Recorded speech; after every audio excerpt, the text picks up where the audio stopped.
Ir a Nueva York porque, bueno, allí está Guillermo Secchi, que es un investigador, es argentino. Bueno, y han hecho un trabajo que ya, bueno, han enviado aquí a la República Argentina. Bueno, ahora también en nuestro país, uno de los síntomas es tanto la falta de olfato como de gusto, que se ha incluido a los síntomas como dolor de cabeza, dolor corporal, tos y demás. Y bueno, han incluido esto, pero también están investigando el tema de la detección por la voz, digamos, ¿no? Están investigando cómo Sí. va cambiando la voz y demás en las personas infectadas. Los saludamos, ¿qué tal, Guillermo? Aquí, bueno, Abigail, Nicolás, lo saludan, Mariano, ¿cómo le va? Muy bien, ¿cómo están ustedes? Bien, bien, por suerte. Bueno, cuéntenos un poco, por un lado, cómo ve usted Nueva York. Bueno, es uno de los lugares más afectados en Estados Unidos. ¿Cómo ven las medidas que se están tomando allí antes de entrar en la investigación que están llevando adelante? Ah, es difícil hablar de esto porque a mí lo que me ha preocupado desde el comienzo fue la falta de liderazgo en el país en general y en el Estado en particular. Se tomaron las medidas muy tarde. Finalmente las medidas que se tomaron son las adecuadas, creo yo, pero tardíamente. Claro. Y al momento la situación aquí en la ciudad está muy complicada, pero ha bajado bastante el número de infectados nuevos diariamente. Y lo que todavía tenemos es una gran cantidad de muertos, pero esto viene atrasado más o menos 2 semanas. Claro. O sea, estamos viendo el pico de infectados de hace 2 semanas. Guillermo, de hecho, el gobernador del estado dijo que la pandemia estaba en retroceso, digamos, y que se podía decir que veían una lucecita de esperanza porque estaban bajando, como usted bien dice, la cantidad de contagiados. Sí, están en retroceso dado las medidas restrictivas que se han tomado, ¿no? Del momento que si quiere reabrir la economía en particular, nos vamos a encontrar con que el virus todavía está dando vueltas. Entonces, el gran dilema sobre el que nadie tiene una respuesta clara es cómo abrir la economía y evitar un rebrote, ¿no? Porque mientras no tengamos una vacuna, el virus va a estar dando vueltas y las posibilidades de rebrotes van a ser siempre altas. Claro. Ahora, Guillermo, te hago una consulta frente a este estudio. Lo que se está estudiando es cómo cambia la voz del infectado una vez que ya se recupera, cómo va cambiando la voz en el proceso en el periodo que tenga la enfermedad.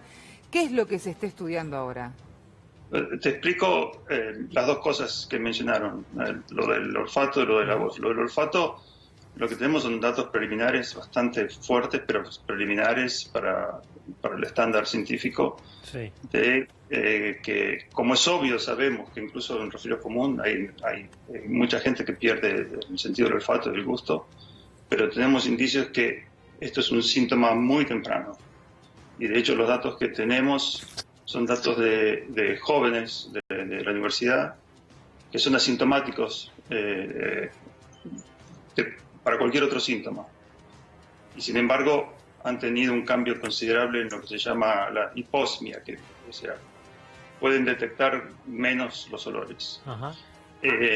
Entonces, digamos, lo interesante de eso es que puede ser un detector temprano. En el caso de la voz, es obvio, porque también sabemos que en el resfriado común y en muchas otras enfermedades de las vías respiratorias superiores hay efectos en la voz, obviamente. Tenemos indicios que sí, que esto podemos usar esto como una forma de monitorear la recuperación de los pacientes, y eso lo estamos haciendo ahora y lo vemos. Ajá. Remotamente, ¿no? Porque lo único que necesitamos es una llamada por teléfono.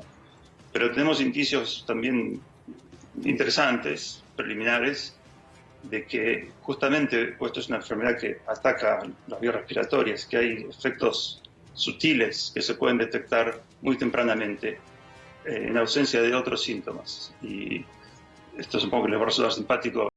Lo hicimos esto con Boris Johnson. Vimos que podíamos encontrar un efecto en la voz una semana antes que fuera diagnosticado. Pero es un caso de uno, ¿no? Claro. Lo que estamos haciendo ahora es Co- ver cuánto se puede generalizar esto Sí. y cuán útil puede ser justamente para, como decía, para poder monitorear incluso remotamente sin que tengan que venir los pacientes al hospital, pero además para poder ver el efecto de cualquier intervención, ¿no? Antiviral o cualquier tipo de intervención, nuevamente, remotamente y diariamente. Claro. Este es un poco el objetivo. Pero usted recién mencionaba al primer ministro de Gran Bretaña. ¿Cómo fue el cambio de él en cuanto a su voz y demás que llevó a que detecten después que finalmente era positivo de COVID-19? Bien, lo ¿Su vimos tono, cómo sería? bueno, el tono es lo que llaman la frecuencia fundamental, que es como si fuera el tono, lo que distingue dos personas, claramente hombres y mujeres. Vimos que eso comenzaba a oscilar de alguna manera. Y vimos otras propiedades que son más difíciles de explicar, Sí. pero que evidentemente tienen que ver, creemos nosotros fundamentalmente, con la obstrucción de las vías, posiblemente del pulmón. Claro. Pero todo esto es muy reciente y tampoco sabemos hasta qué punto esto puede ser único del corona o podemos confundir con otras enfermedades de las vías respiratorias. Pero dadas las urgencias, estamos prosiguiendo con esto, suponiendo que este es el caso y que necesitamos juntar muchos más datos para estar seguros. Guillermo, muchísimas gracias por estos minutos y por toda esta información. No, gracias a ustedes. Que tengas buenas tardes.